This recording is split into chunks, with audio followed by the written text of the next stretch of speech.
ఆచార్యుడు అన్న మాటకు అర్థం ఏమిటంటే ఆయన కూడా గురువే, ఆయన పరబ్రహ్మమును తెలుసుకున్నవాడే, పరబ్రహ్మమును అనుభవంలోకి తెచ్చుకున్నవాడే, పరబ్రహ్మముగా నిలబడినవాడే.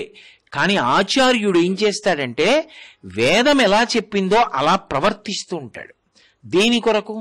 ఎందుకైనా ఆయన కట్టుపడడం? కట్టుపడకపోతే ఆయనకు వచ్చిన నష్టమేం లేదుగా, మరి ఎందుకు కట్టుపడడం అంటే అలా నియమపాలన ఎందుకు చేస్తాడంటే లోకానికి ఒక మార్గదర్శకత్వం వహించి లోకానికి ఒక దారి చూపిస్తాడు. కంచికామకోటి పీఠాధిపత్యం వహించిన మహాపురుషులు చంద్రశేఖరేంద్ర సరస్వతి స్వామి వారు ఉన్నారు. వారు మహాజ్ఞాని, కాదు అని అనలేం.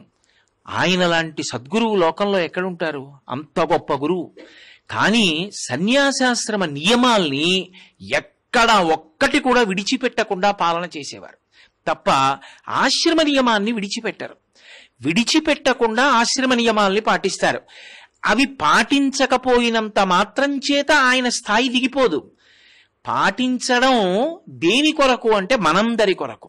నేను సన్యాసాశ్రమంలో ఉండి ఆశ్రమ నియమాలు ఇలా పాటిస్తున్నాను, నువ్వు బ్రహ్మచారివైతే బ్రహ్మచర్యాశ్రమ నియమాన్ని అలా పాటించు, నువ్వు గృహస్థు అయితే గృహస్థాశ్రమ ధర్మాన్ని అలా పాటించు, నువ్వు వానప్రస్థువైతే వానప్రస్థాశ్రమ ధర్మాన్ని అలా పాటించు. ధర్మము దేని మీద ఆధారపడుతుంది అంటే వర్ణము ఆశ్రమము ఈ రెండిటి మీద ఆధారపడుతుంది.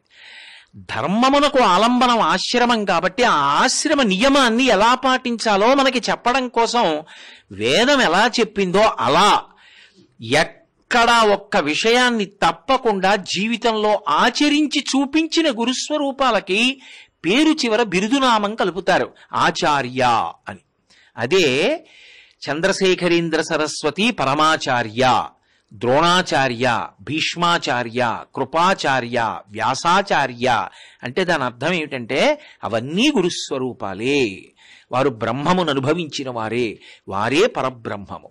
పరబ్రహ్మము కంటికి కనపడదు, అనుభవింపబడుతుంది. కానీ ఆ పరబ్రహ్మము కాళ్ళు చేతులతో మన ముందు కదిలిందనుకోండి, అదే గురువు. పరబ్రహ్మమే కళ్ళ ముందు నడుస్తుంది, ఈ మాంసనేత్రానికి దొరుకుతుంది, మాట్లాడితే తిరిగి జవాబు చెప్తుంది.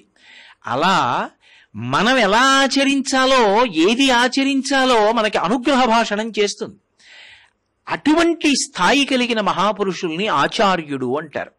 తత్వతః ఈ ఒక్క భేదం తప్ప గురువుకి ఆచార్యుడికి భేదం ఉండదు. ఇద్దరూ రగిలిపోతున్నటువంటి జ్ఞానాగ్ని. అందుకే వాళ్ళిద్దరి గురించి మాట్లాడుతూ పరమశివుడు ఒక మాట అంటాడు, జ్ఞానానల ప్రభావేన తస్మై శ్రీ గురవై నమః అంటాడు. అది అగ్నిహోత్రం, దానికి పాపపుణ్యాలుండవు.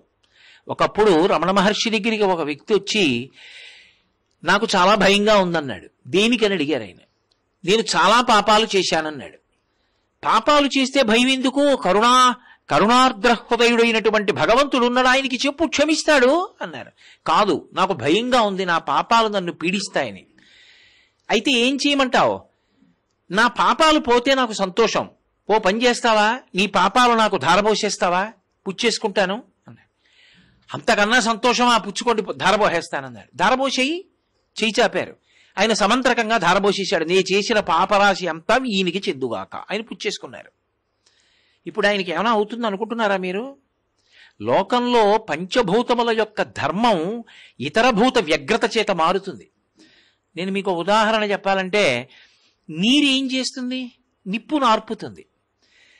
కానీ ఒక పెద్ద అరణ్యం తగలబడిపోతోంది, దావానలం వ్యాప్తి చెందింది. నేను గుప్పెడితో నీళ్లు తీసుకుని ఆ దావానలం మీద అరణ్యం అంతా కాలిపోతుండగా చల్లాను. ఇప్పుడు ఈ నీటికి నిప్పు ఆరిపోతుందా? ఆ నిప్పు ప్రభావానికి నీరు కాలిపోతుందా? అగ్ని ప్రభావానికి నీరు కాలిపోయింది. మరి నీరు చేయవలసిన పని ఎందుకు చేయలే? నిప్పు ప్రభావం ఎక్కువ, దాని ముందు నీరు యొక్క ప్రభావం నిలబడదు. అలా రగిలిపోతున్న జ్ఞానాగ్ని గురువు, ఆయన యందు ఇక దోషం ఉండదు.